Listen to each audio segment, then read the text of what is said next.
Assalamualaikum warahmatullahi wabarakatuh. Selamat pagi dan salam sejahtera kepada kita semuanya, Bapak Ibu hebat. Apa kabar hari ini? Baik, di sini saya akan mensosialisasikan aksi nyata saya di pelatihan mandiri platform Merdeka Mengajar oleh Kemendikbudristek, di mana aksi nyata saya pada kali ini adalah sosialisasi kebijakan untuk mengatasi perundungan. Perkenalkan, nama saya Parkumpulan Siregar MPD. Saya dari SDIT Nurul Ilmi Padang Sidimpuan, Provinsi Sumatera Utara. Baik, Bapak Ibu, di sini yang kita bahas pertama adalah mengenai pengertian perundungan. Perundungan atau bullying adalah perilaku tidak menyenangkan baik secara verbal, fisik, maupun sosial di dunia nyata maupun di dunia maya. Perundungan juga membuat seseorang merasa tidak nyaman, sakit hati, dan tertekan baik dilakukan perorangan maupun secara kelompok.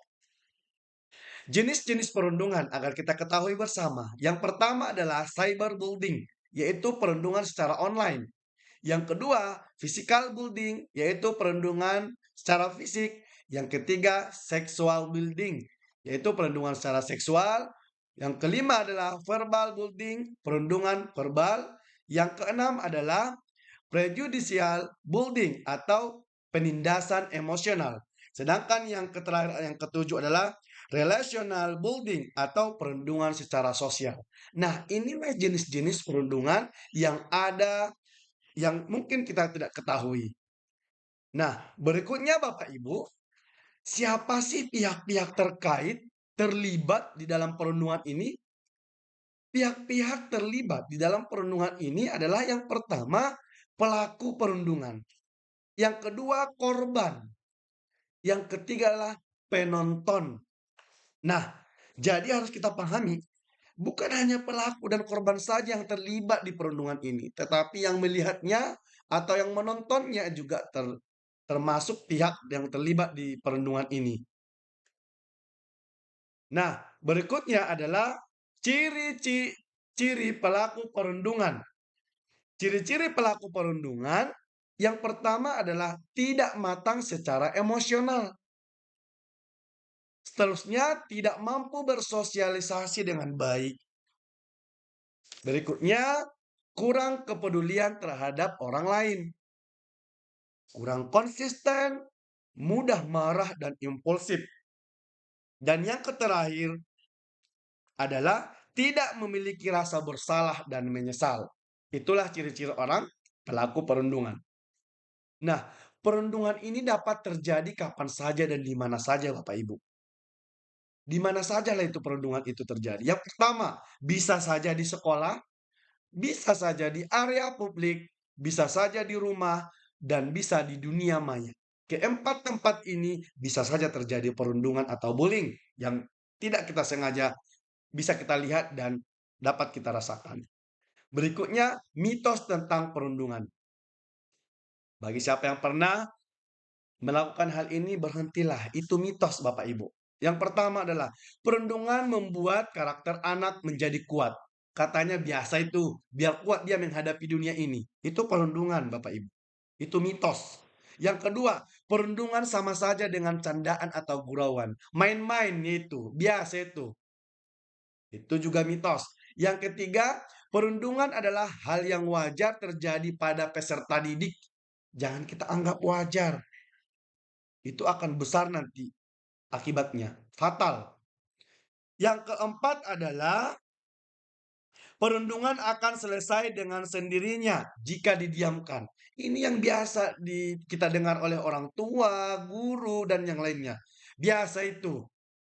Nanti besok pun main-mainnya mereka kembali.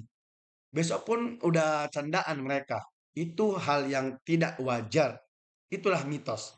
Sementara faktanya adalah perundungan fisik dan verbal sama-sama berdampak buruk. Yang kedua, tidak ada manusia yang pantas menerima perundungan. Yang ketiga, cyberbullying punya dampak sama berat dengan perundungan langsung. Perundungan secara online, media sosial itu Sama halnya dengan membuli secara langsung. Dan yang terakhir adalah perundungan tidak akan selesai dengan sendirinya kecuali perdamaian antara korban dan pelaku kedua belah pihak. Tidak bisa sendiri selesai kecuali ada perdamaian kedua belah pihak. Maka jangan main-main Bapak Ibu terkait perundungan ini. Sekecil apapun dia harus kita selesaikan sampai tuntas. Jangan kita biarkan anak-anak bercanda katanya, main-main katanya, padahal itu sudah perundungan. Kita biarkan secara terus-menerus akan besar nanti akibatnya. Nah, bagaimana cara kita untuk mengatasi ini? Terlebih dahulu kita lakukan kegiatan sosialisasi untuk mengatasi perundungan. Kegiatan apa yang kita lakukan? Yang pertama, kita akan mensosialisasikan kepada semua pihak. Orang tua siswa kita undang semuanya. Kita buat selebaran. Berikutnya, guru, peserta didik terkait dengan perundungan ini. Kita buat pamflet-pamflet. Kita buat poster-poster di sekeliling sekolah kita. Kita sosialisasikan semuanya secara baik. Dan juga ketika upacara bendera, pembina terus-menerus jangan bosan-bosan membuat materi ini. Baik dia di rumah juga dengan orang tua. Yang kedua adalah pamflet anti perundungan di sekolah, di berbagai sudut, di dalam kelas, di tangga, di mana-mana yang mereka mungkin mengunjungi tempat tersebut. Nah, berikutnya adalah mengatasi kasus perundungan hingga tuntas. Seperti yang tadi saya jelaskan, jangan kita biarkan, jangan kita selesaikan dengan sendiri. Kita selesaikan sampai tuntas perundungan ini agar tidak terjadi hal-hal yang tidak kita inginkan. Maka yang ketiga ini kita lakukan, kita buat sosialisasi, kita buat pamflet-pamflet di semua sekolah kita. Kita atasi bullying sekecil apapun sampai tuntas ke akar-akarnya, sampai masalah itu selesai. Maka ikutlah kita menjaga semuanya dan mengatasi bullying ini.